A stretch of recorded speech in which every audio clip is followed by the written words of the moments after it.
Sometimes I move to flee and find some desert land unfouled by humankind. Come, let's forget the follies of the times and pardon mankind for its petty crimes.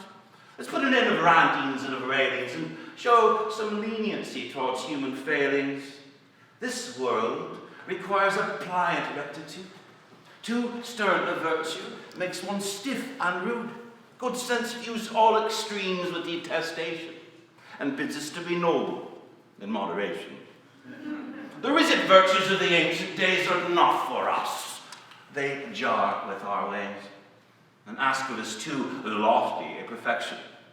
Wise men accept their times without objection.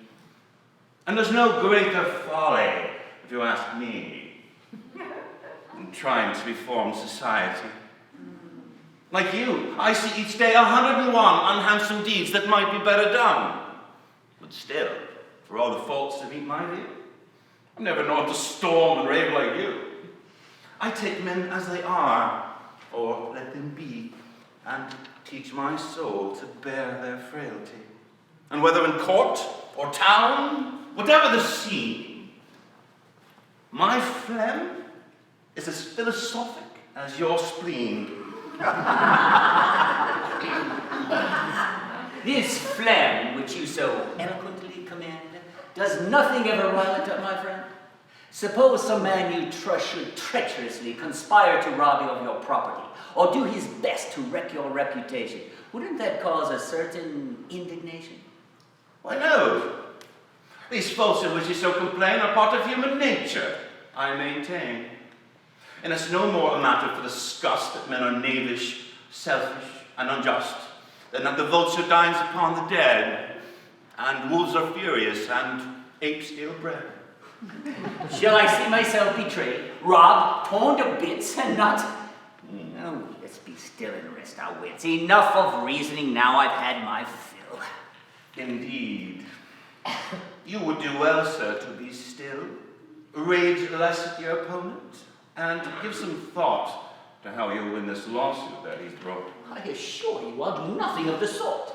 And who will plead your case before the court? Reason, right, and justice will plead for me. Oh, Lord, what judges do you plan to see? Why, none. The justice of my cause is clear. Of course, man, but there's politics to fear. No, I refuse to lift a hand that's flat. I'm either right or wrong. Don't count on that. I'll do nothing. Your enemy's influence is great, you know. That makes no difference. It will, you'll see. Must justice bow to guile?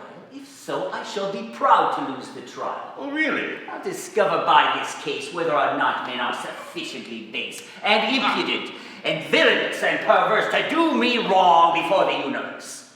What a man!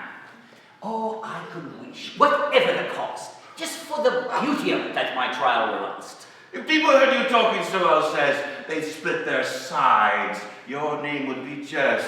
So much the worse for justice. May I inquire whether this rectitude you so admire and these hard virtues you're enamored of are qualities of the lady whom you love? It much surprises me that you, who seem to view mankind with fierce disesteem, have yet found something to enchant your eyes amidst a species which you so despise. And what is more amazing, I'm afraid, is the most curious choice your heart has made. The honest Eliant is fond of you. Arsinoe the prude admires you too, and yet your spirit's been perversely led to choose the flighty Solomon instead, whose brittle malice and coquettish ways so typify the manners of our days. How is it that the traits you most abhor are bearable in this lady you adore? Are you so blind with love that you can't find them? Or do you contrive, in her case, not to mind them? My love for that young widow is not the kind that can't perceive defects. No, I'm not blind. I see her faults despite my ardent love, and all I see I fervently reprove. Yet, I am weak. For all her falsity, that woman knows the art of pleasing me.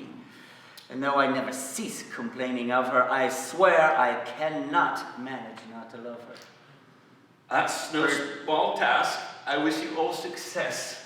You think then that she loves you? Heavens, yes. I wouldn't love her did she not love me. Well, if her taste for you is so plain to see, why do these rivals cause you such despair? True love, sir, is possessive and cannot bear to share with all the world. I'm here today to tell her she must send that mob away. If I were you and had your choice to make, Eliant, her cousin, would be the one I'd take. That honest heart which cares for you alone would harmonize far better with your own. True, true. Each day my reason tells me so, but reason doesn't rule in love, you know. I fear some bitter sorrow is in store, this love. The servants told me at the door that Eliant and Selamin were out. But when I heard, dear sir, that you were about, I came to say without exaggeration that I hold you in the vastest admiration. And that it's always been my dearest desire to be the friend of one I so admire. I hope to see my love of marriage requited, and you and I in friendship's bond united. I'm sure you won't refuse, if I may be frank, friend of my devotedness and rank. It was for you, if you please, these words were intended. For me, sir? Yes, for you. You're not offended? By no means. But this much surprises me. The honor comes most unexpectedly. My high regard should not astonish you. The whole world feels the same. It is your due. Sir. In all the state there isn't one can match your merits. They shine, sir, like the sun. Sir. You are higher, in my estimation, than all that's most illustrious in the nation. Sir. If I lie, may heaven strike me dead. To show you that I mean what I have said, permit me, sir, to embrace you most sincerely, and swear that I will prize our friendship dear. Give me your hand now, sir, if you choose. We'll make our vows. Sir. What? You refuse? Sir, it's a very great honor you extend. But friendship is a sacred thing, my friend. It would be profanation to bestow the name of friend on one you hardly know. All parts are better played when well rehearsed. Let's put off friendship and get acquainted first.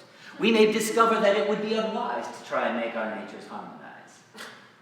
By heaven, you're sagacious to the core. This speech has made me admire you even more. Let time, then, bring us closer, day by day. Meanwhile, I shall be yours in every way. If, for example, there should be anything you wish at court, I'll mention it to the king. I have his ear, of course. It's quite well known that I am much in favor with the throne. In short, I am your servant. And now, dear friend, since you have such fine judgment, I intend to please you if I can. A small sonnet I wrote not long ago. Please comment on it and tell me whether I ought to publish it. You must excuse me, sir. I am hardly fit to judge such matters. Why not? I am, I fear, inclined to be unfashionably sincere. Just what I asked. I take no satisfaction in anything but your sincere reaction. I beg you not to dream of being kind. Very well, if you desire it, sir, I'll speak my mind. Sonnet. It's a sonnet. Hope. The poem's addressed. To a lady who wakened hopes within my breast. Hope. This was not the pompous sort of thing. Just modest little verses with a tender ring. Well, we shall see. Hope.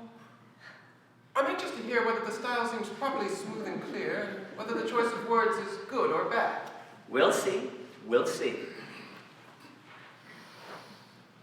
Perhaps I ought to add that it took me only a quarter hour to write it. The time's irrelevant, sir. Kindly recite it.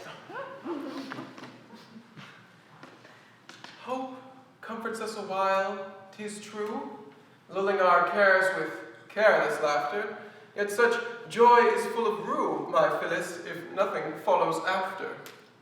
I'm charmed by this already. The style's delightful. How dare you say that? What I think is frightful. If it's to be my passion's fate, thus everlastingly to wait, then death will come to set me free. For death is fairer than fair, my Phyllis. To hope is to despair when one must hope eternally.